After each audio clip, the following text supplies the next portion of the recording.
This 1879 portrait initially appeared to be a simple reunion picture, until specialists uncovered a troubling detail regarding the enslaved girl depicted. Dr. Amanda Chen was examining the oil painting on her monitor at the Smithsonian's Conservation Laboratory in Washington, D.C. It was May 2024, and she had spent months analyzing 19th-century American portraits as part of an initiative documenting art from the post-Civil War era. This particular work unsettled her. Dated 1879, the painting depicted two young women, roughly 18 or 19 years old, seated closely together in a garden setting. One woman was white, adorned in an intricate blue silk dress with her blonde hair arranged in a fashionable style. The other was black, dressed in a simpler brown frock, her dark hair neatly pulled back. What struck Amanda was their arrangement. They were positioned side by side on a stone bench, shoulders nearly touching, both wearing genuine smiles. This was unusual. Post-war paintings rarely portrayed black and white subjects with such intimacy and equality. The artwork had been donated by Charleston, South Carolina's Whitfield family. A brass plate read, "Margaret and Clara, 1879. The accompanying donation note explained, "This portrait was found in our grandmother's attic in 1956. Margaret Whitfield was our ancestor." The identity of Clara is unknown. The painting had been hidden away for decades. The phrase, "hidden away," lingered in Amanda's mind. She initiated standard conservation procedures, employing X-ray radiography to investigate the painting's layers. When the X-ray image materialized, Amanda gasped. There, invisible beneath layers of pigment, were shapes around the black woman's wrists and ankles. Heavy, unmistakable forms deliberately painted over. Iron shackles. Amanda leaned back, heart racing. This was no mere portrait of two young women. Beneath the surface lay symbols of bondage and enslavement, intentionally concealed by paint. Why would an artist depict shackles and then obscure them? What was the nature of the relationship between these women? And why had this portrait remained hidden for so long? Amanda contacted Dr. Evelyn Washington, a historian specializing in slavery-era artifacts. "I've found something remarkable. A painting from 1879 showing two friends, but X-rays reveal shackles concealed beneath the paint. I need to uncover who these women were." Evelyn paused briefly. "Send me everything. If there's a story here, we'll find it." Amanda began compiling files, aware she was about to unearth truths someone had labored to suppress. Evelyn arrived 2 days later, carrying folders about the Whitfield family. They convened in Amanda's lab, where the painting hung, appearing deceptively serene. "Tell me what you've discovered," Evelyn said. Amanda displayed the X-ray images. "Look around Clara's wrists and ankles." The artist painted heavy iron shackles, then deliberately covered them with layers of paint. It required significant effort to hide them so thoroughly. Evelyn leaned closer, expression darkening. "So originally, Clara was depicted in chains beside Margaret. Then someone painted over the shackles to make them appear as equals." "Exactly. But why?" Evelyn opened her folder. The Whitfields were wealthy Charleston plantation owners before the Civil War. They owned over 200 enslaved people. Margaret Whitfield was born in 1860, making her 19 in 1879. And Clara, the name doesn't appear in official Whitfield records, but I found something in their plantation records from 1860s, a girl child named Clara, born March 1860 to an enslaved woman named Ruth, assigned to house duties. Amanda's chest tightened. So Clara was born the same year as Margaret on the same plantation. Yes. Enslaved children were often assigned as companions to white children. They'd play together when young, though the relationship became unequal as they grew older.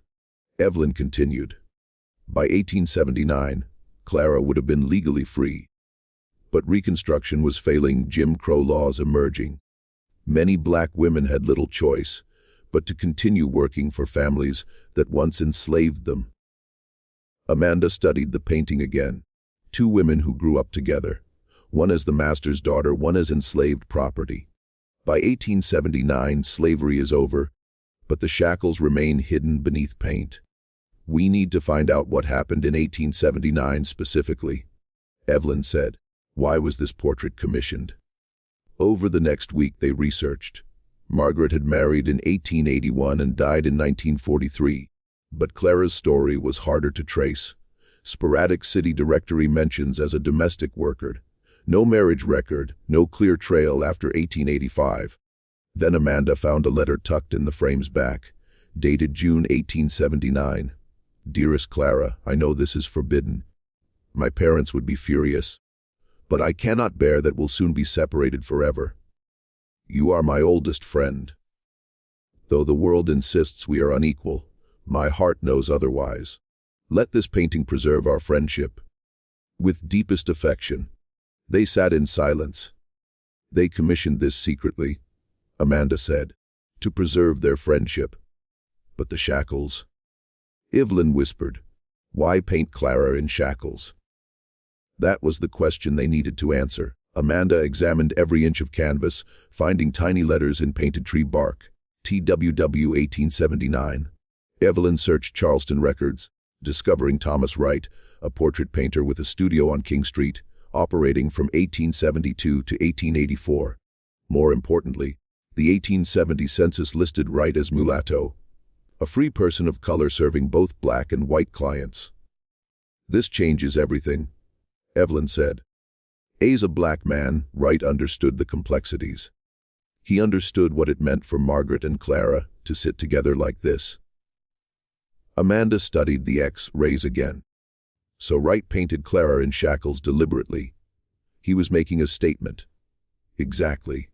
He was painting truth beneath appearance.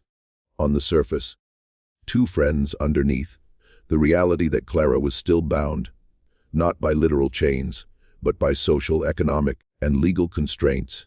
They found Wright's 1876 advertisement, T. Wright, portrait artist. All clients welcome. The phrase signaled he'd paint black subjects with dignity equal to white subjects. Then, Evelyn found an August 1879 newspaper article, local artist Thomas Wright has departed Charleston for Philadelphia, seeking greater opportunities in the North.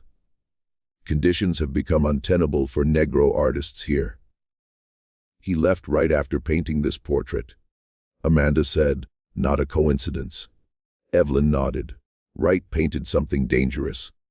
Margaret and Clara wanted a friendship memorial, but Wright made it more, a critique, a truth powerful people wouldn't want revealed. And then he had to leave. Amanda finished. They needed to understand why this painting had been hidden for decades. Who had hidden it and why? The answer would be more heartbreaking than either imagined. The portrait wasn't just a friendship memorial. It was evidence of a tragedy the Whitfield family had worked hard to erase from history. Now 145 years later, that tragedy was finally going to be revealed. Evelyn knew that understanding this painting required finding Clara's own words. Letters, diary entries, anything documenting her perspective. She contacted the Avery Research Center in Charleston, which specialized in African American history. Their archivist, Marcus, was intrigued by the story and began searching their collections. 3 weeks later, Marcus called with news.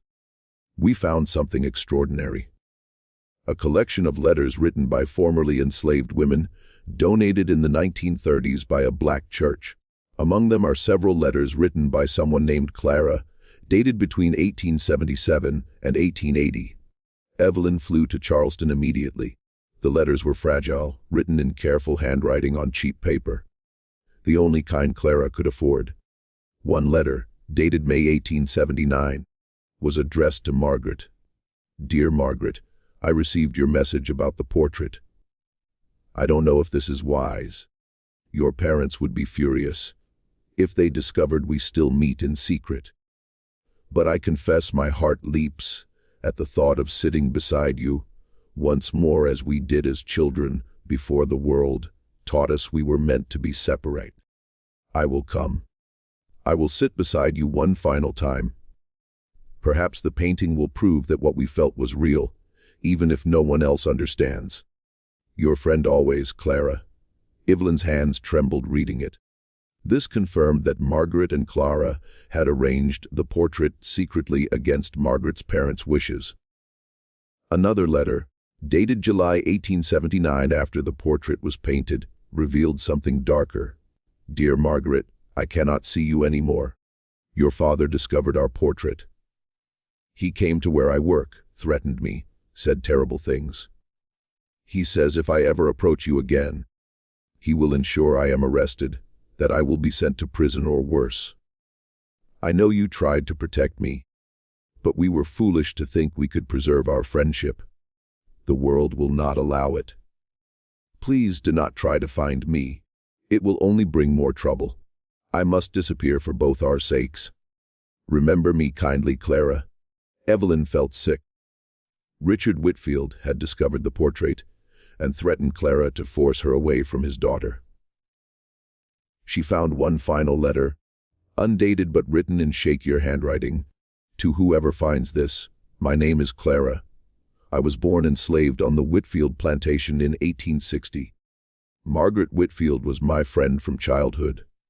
We grew up together, played together, shared secrets. When slavery ended, I hoped things would be different.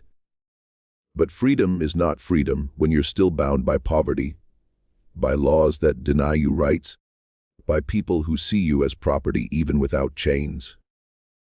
Margaret tried to be my friend. She tried to preserve our bond through a portrait, but her father destroyed that dream. I left Charleston because I had no choice.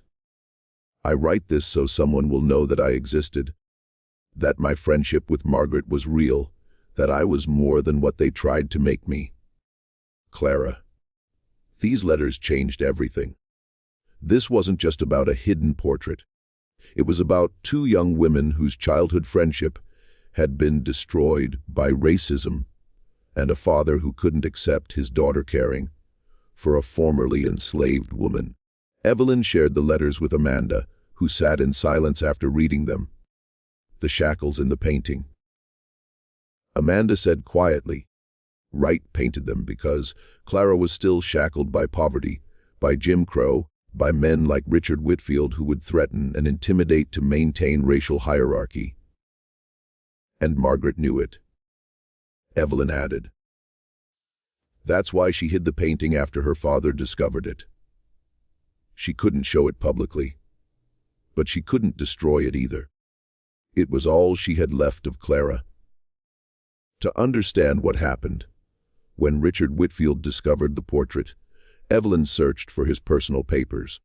The South Carolina Historical Society held the Whitfield family collection, including Richard's correspondence from the 1870s.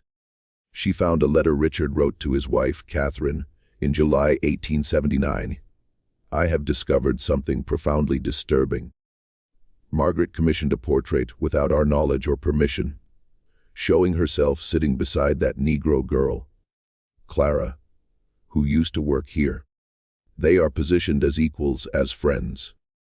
The artist, some mulatto from King Street, has created an abomination that suggests our daughter sees herself as equal to former slaves. I have dealt with the situation.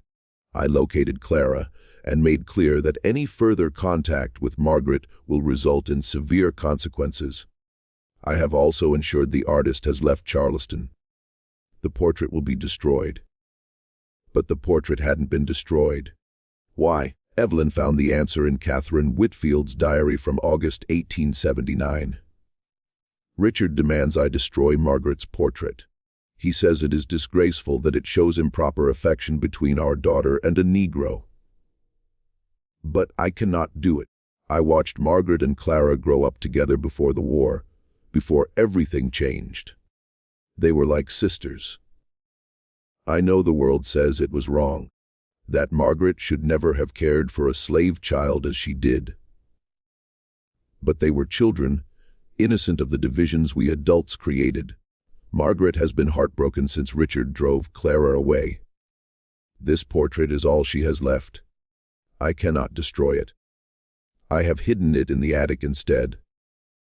Perhaps someday, when these bitter times have passed, it can be understood for what it truly is. A testament to a friendship that society would not allow. Catherine had saved the painting. Despite her husband's orders, despite the social pressure, she'd preserved this evidence of her daughter's love for Clara. Evelyn shared this discovery with Amanda.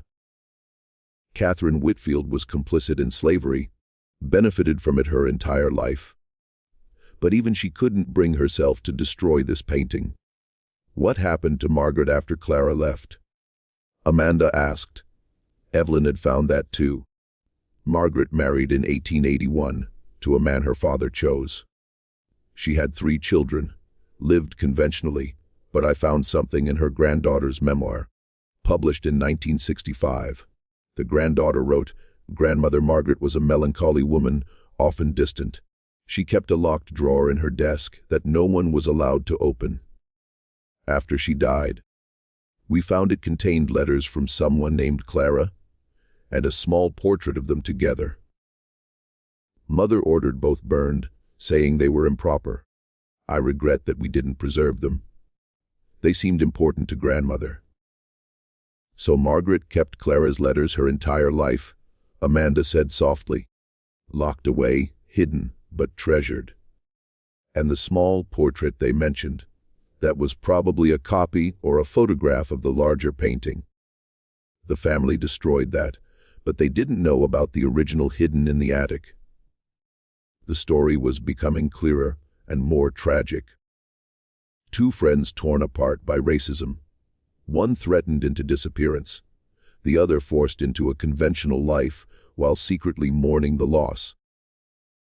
But what happened to Clara after she left Charleston? That was the question that still needed answering. Tracing Clara's movements after 1879 was challenging. She'd essentially disappeared from Charleston records, which was likely intentional. Richard Whitfield's threats had forced her to leave the city entirely. Evelyn contacted genealogists specializing in African-American family histories throughout the South. If Clara had moved to another city, she might have left traces, employment records, church registrations, census entries.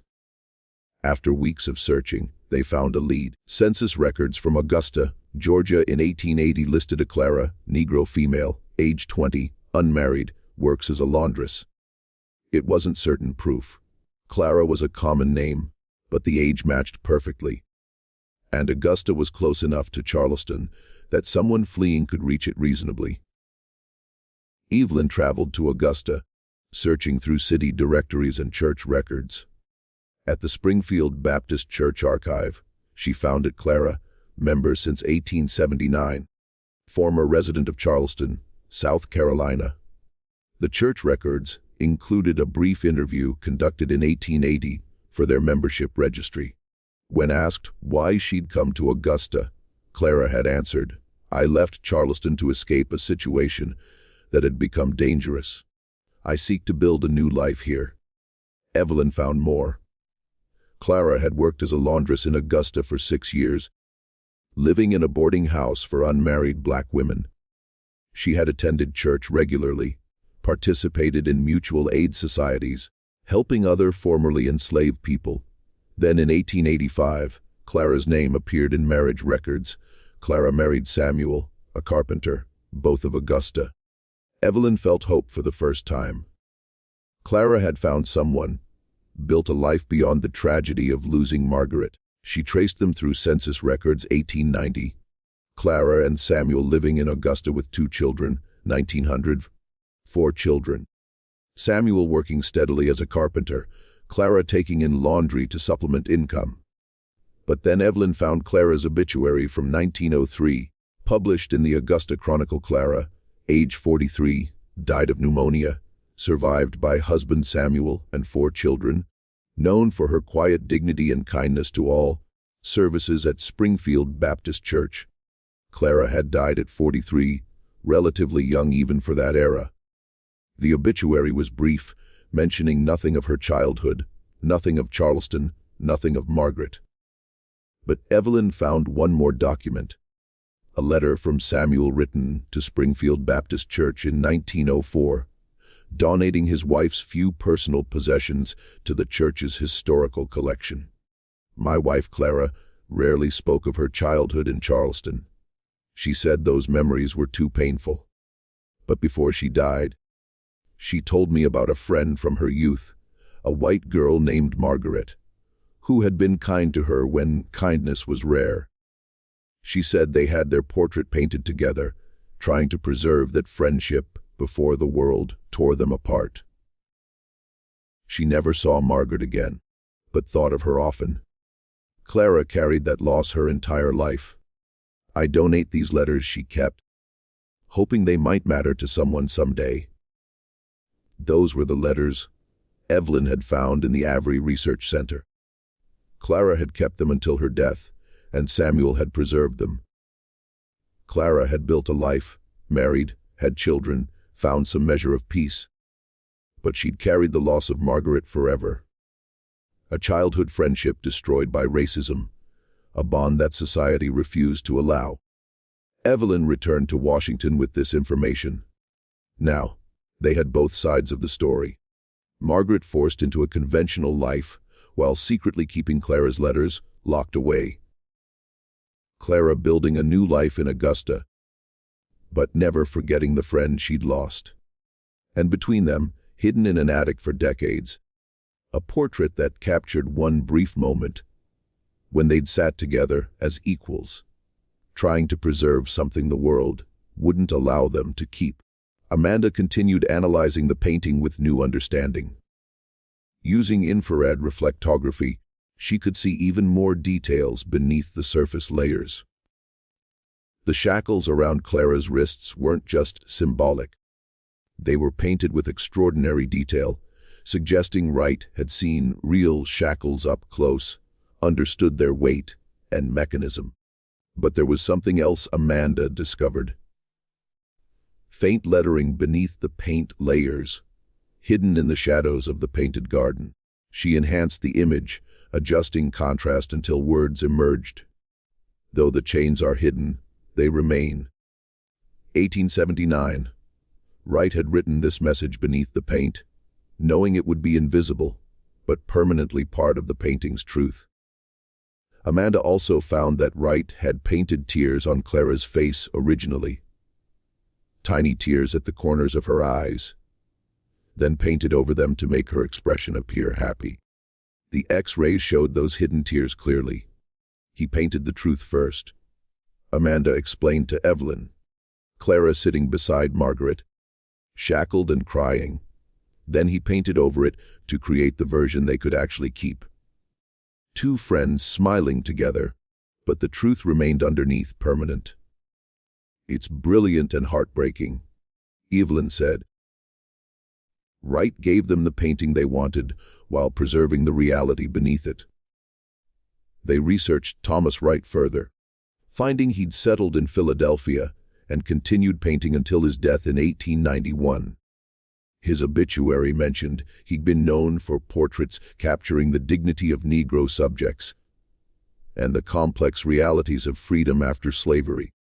Wright had painted dozens of similar works, portraits of formerly enslaved people, where X-ray analysis might reveal hidden truths beneath the surface. His paintings were acts of documentation and resistance, appearing acceptable on the surface while preserving harsh realities underneath.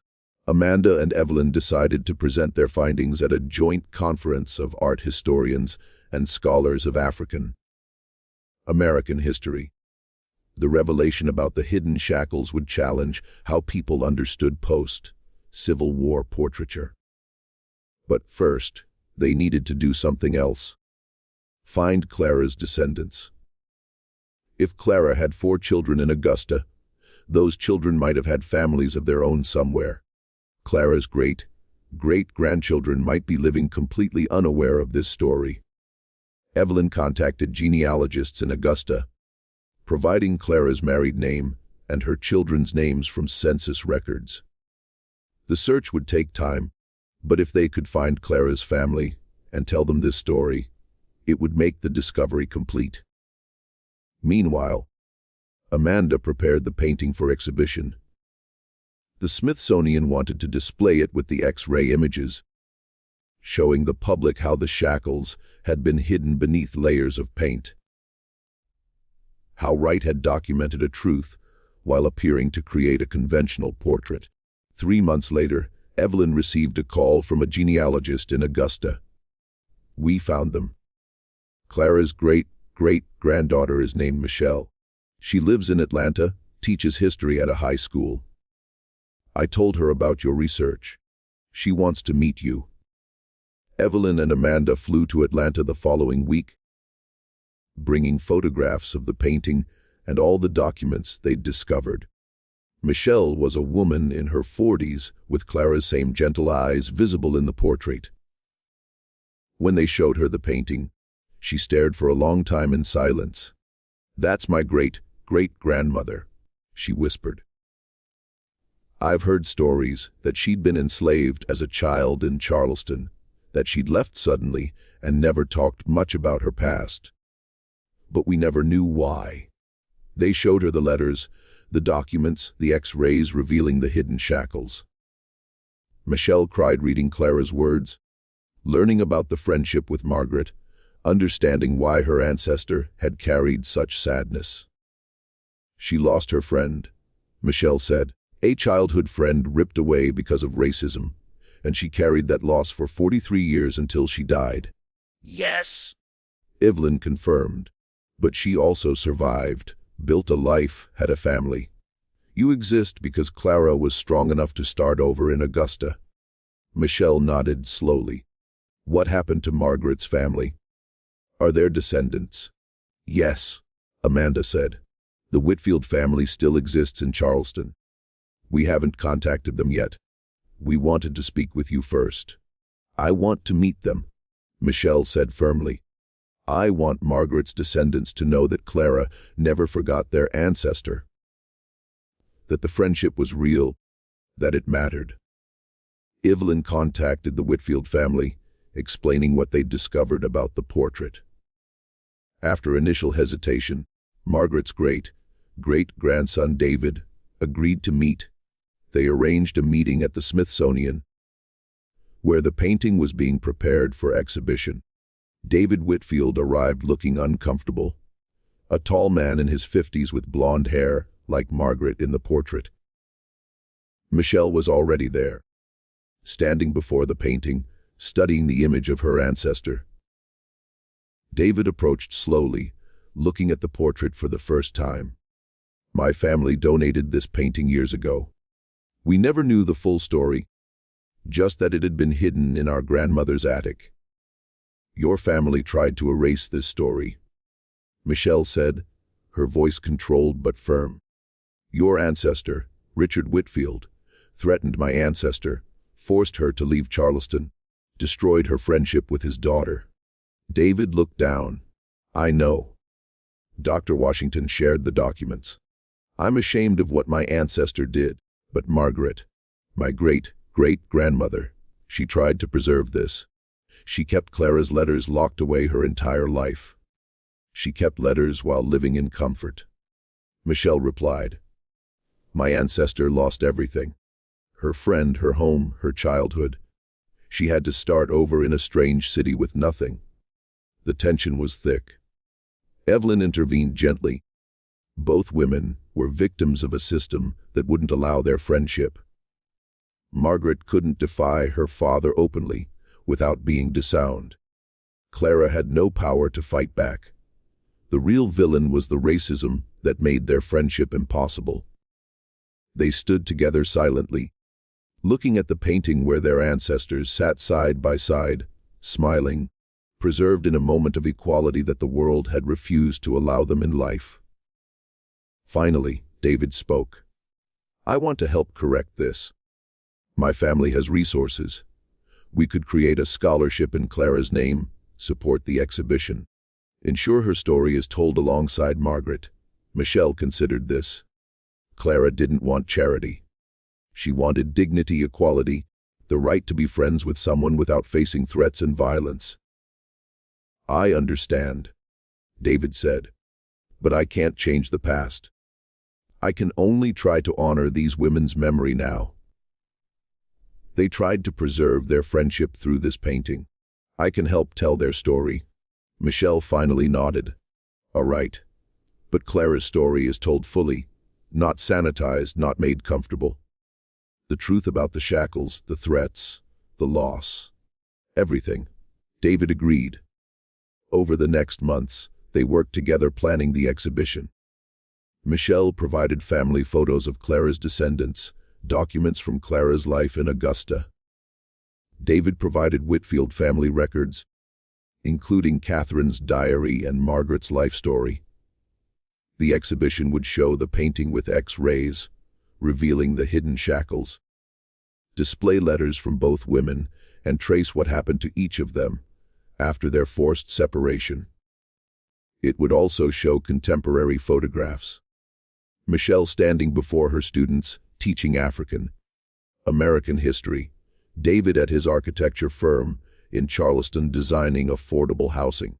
Both of them living full lives made possible by ancestors who'd survived impossible circumstances. The title of the exhibition was chosen carefully. Hidden Chains of Friendship That Survived on Canvas, though it could not survive in life.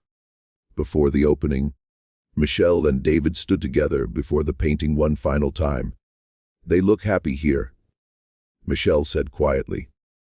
In this one moment, captured by an artist who understood their truth, they got to be just two friends sitting together. Right gave them that gift. David agreed, even while painting the reality of the shackles underneath. "I hope they knew," Michelle said. "I hope Margaret and Clara somehow knew that 145 years later, their descendants would stand here together telling their story, honoring what they tried to preserve." They stood in silence. Two people connected by a friendship their ancestors had shared briefly before the world tore it apart, now working together to ensure that friendship was finally remembered and honored. The exhibition opened at the Smithsonian in March 2025. The gallery was packed. Historians, art conservators, descendants of enslaved people, journalists, and visitors who'd heard about the hidden shackles revealed beneath the portrait surface. The painting hung in the center of the main wall, spotlighted. On either side were large displays. On the left, the X-ray images showing the shackles around Clara's wrists and ankles, the hidden tears on her face. Wright's secret message beneath the paint. On the right, the final version visitors saw. Two women sitting peacefully together, smiling. The exhibition text explained. In 1879, two young women who'd grown up together on a South Carolina plantation. One as the master's daughter, one as enslaved property. Secretly commissioned this portrait to preserve their childhood friendship. Margaret Whitfield and Clara were both 19 years old, 14 years after slavery's end. They hoped this painting would prove their bond was real, even as society insisted they remain separate and unequal. The artist, Thomas Wright, a free man of color, painted a profound truth. He first depicted Clara in shackles, tears on her face, showing the reality that freedom hadn't ended her bondage to poverty, racism, and social constraints. Then he painted over these elements, creating the peaceful scene the women could actually keep. But beneath the paint, the truth remained, permanent, undeniable, waiting 145 years to be revealed. Visitors moved through the exhibition quietly, reading letters from both women, learning about Richard Whitfield's threats, discovering how the painting had been hidden for decades. One section displayed Clara's life after Charleston, her marriage, her children, Samuel's letter preserving her memory. Another section showed Margaret's life, the conventional marriage, the locked drawer containing Clara's letters, the granddaughter's account of burning those letters after Margaret's death. The exhibition also featured Thomas Wright's story, his other portraits, his flight to Philadelphia, his death in 1891. Several other Wright paintings were displayed alongside, and infrared analysis suggested they too might contain hidden truths beneath their surfaces. But the most powerful moment came in the final room, where large photographs showed Michelle and David standing together before the portrait, their own stories displayed alongside their ancestors. Michelle had written a statement. My great-great-grandmother Clara survived slavery, survived being torn from her childhood friend, survived threats and poverty and racism. She built a life in Augusta, raised 4 children, and passed down to her descendants a legacy of resilience. I teach history because Clara believed in education, because she understood that telling the truth about the past helps us build a better future. This painting almost remained hidden forever, just like so many Black women's stories are hidden, erased, forgotten. But Clara's story survived. It survived in letters, in a painting beneath a painting, in the memories passed down through generations.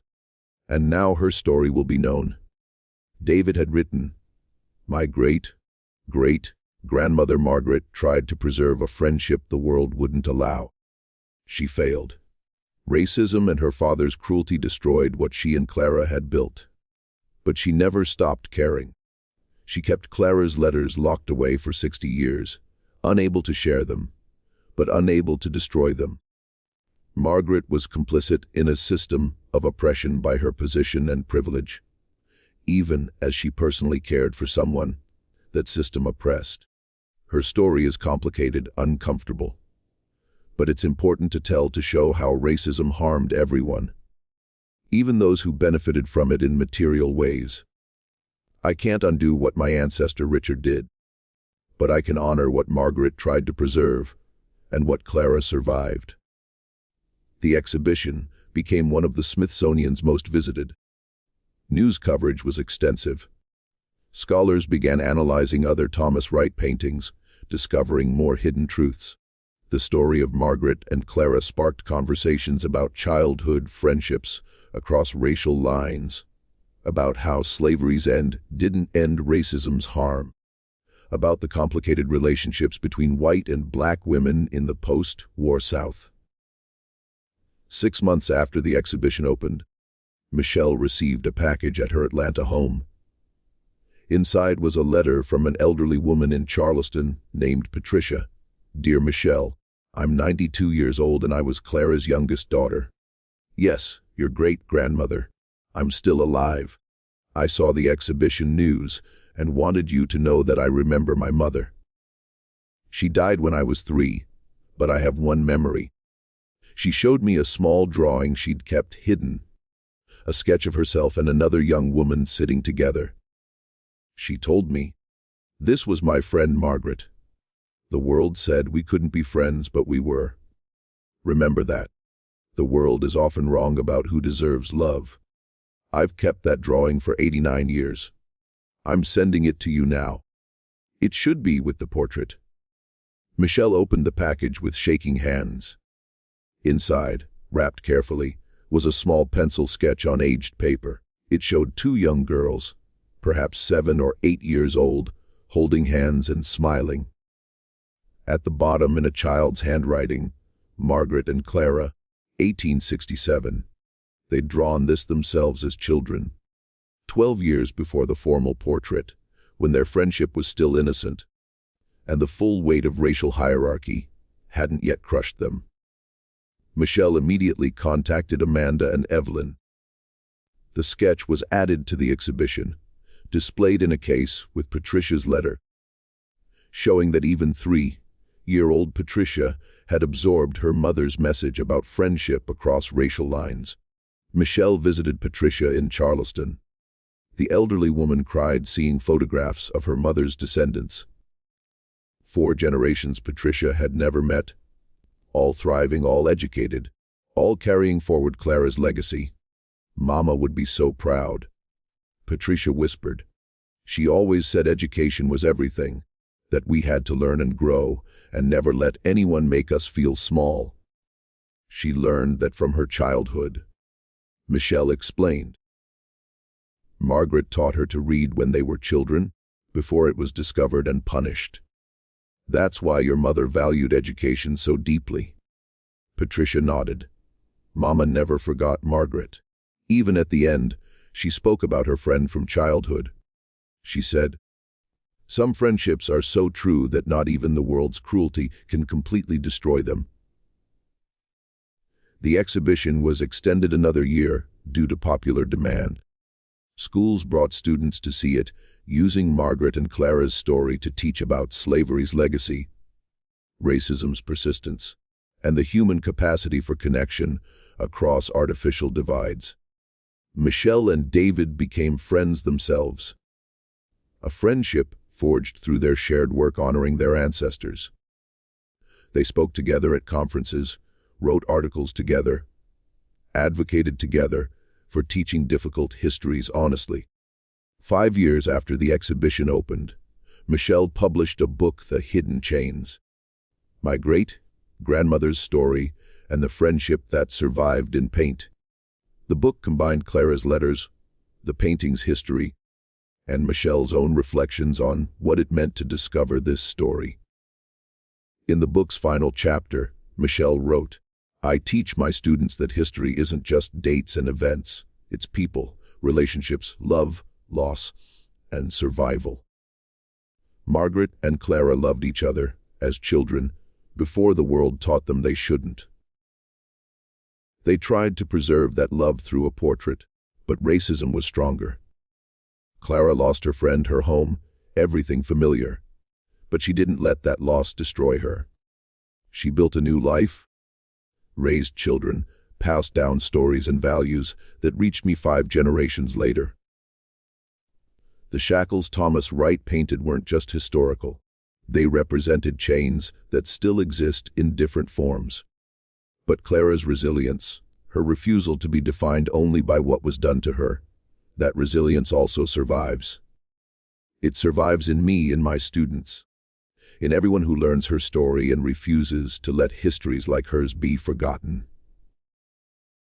The portrait remained at the Smithsonian, the X-rays permanently displayed beside it. Visitors from around the world came to see it, to see the friendship captured on the surface, the shackles hidden beneath, the truth Thomas Wright had preserved across 145 years. And in Atlanta, Michelle kept Patricia's childhood sketch in her office at school, showing it to students, telling them about 2 little girls who'd held hands and drawn pictures together, not yet knowing that the world would try to tear them apart. "But look," she'd tell her students, pointing at the sketch, then at photographs of the formal portrait. They fought to stay connected. Margaret commissioned that painting. Clara kept the letters. Thomas Wright painted the truth underneath. And now, all these years later, we know their story. We know they mattered. We know their friendship was real. The chains were hidden, she'd continue. But so was the resistance. So was the love. So was the truth. And truth has a way of surviving, even when buried beneath layers of paint, even when hidden in attics, even when powerful people try to erase it, truth survives. And so do we,